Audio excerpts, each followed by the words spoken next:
So, hello everyone. This is our mobile application. So, meron kami ditong guest login tsaka cashier login. So, first, dito muna tayo sa login. Guest. Then, login.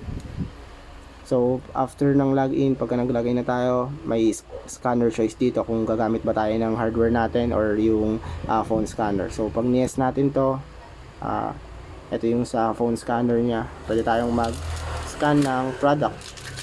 Like, itong copy ko. Try natin itong copy ko. Scan. Product scan successfully. Then, punta tayo sa invoice list. Yan, makikita natin yung copy ko. 15 pesos. Then, after ng phone scanner, kung ninaw naman natin to, pwede tayong gumamit ng hardware natin. So, ito yung hardware natin, yung gloves scanner ng product. So, makikita natin dito, wala siyang live streaming kasi ginawa namin sa HTML, lang kami, display na lang yung ginawa namin bis na live streaming kasi hindi kaya ng ESP32. Then, try natin itong Summit. And, pagka in-scan natin, yan, scanning. Yan. Ito na pala yung sa QR code ni Summit. So, submit na lang natin. Submit. Product scan successfully. Tapos makikita natin siya sa invoice Summit. Then, generate tayo ng QR code. So, i-generate tayo ng QR code. Maglalabas siya ng QR code ni customer na ipapakita kay cashier. So, proceed naman tayo sa cashier side. Login tayo sa cashier. Login. Then, sa dashboard ni cashier, meron siyang scan QR code tsaka create QR code. So, yung create QR code, mag-create ka ng product mo sa store. Yan, product price, stock, and then description. So, dito tayo sa scan QR code. So, sa scan QR code, i-scan lang natin yung generate ni customer na QR code. So, pag in-scan natin to, makikita natin sa cashier list yung data or yung mga pinamili ni customer. So, try natin yung invoice ID na 8777671. So, scan natin. Medyo madilim. And scan. So, invoice scan successfully.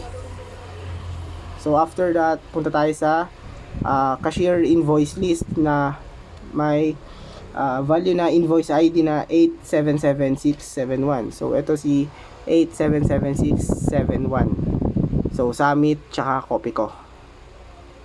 Okay. Then ang ano naman dito naman tayo, balik tayo kay guest or customer. So si guest, ito yung mga function ni guest. So kaya niya mag-scan ng product, then makikita siya sa invoice. Pwede nating dagdagan real time yung pagpalit ng presyo niya. Yan, real time. Magpapalit yung total, tapos papasok sa database namin. Then, kaya mag-generate ng QR na ipapakita sa cashier. Tapos, dito sa, namin, sa profile, makikita yung profile, yung Julius. Tapos, yung surname, Adorna, tapos yung ginamit mong email. Pwede mo rin siyang palitan ng password.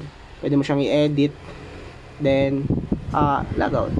Ayun yung sa guest login namin. Then, sa cashier naman, ito yung mga functions ng cashier namin.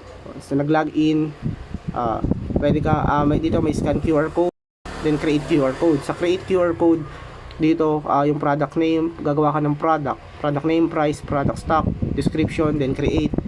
Tapos, ito nga, scan QR code, yung scan ka ng product. Tapos, dito sa invoice ID, dito mo makikita lahat ng in-scan mong invoice ID ni customer na generate niya. Papasok dito lahat ng pinamili niya. So, parang ito ang magiging inventory ni cashier. So, after ng inventory ni cashier, may inventory dito ng mga products. So, ito, Summit, ballpen, sardines, Mighty, Safeguard, sardines, yan, copy ko black.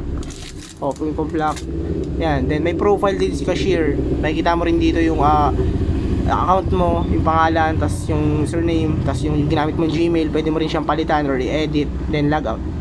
That's all po. Thank you.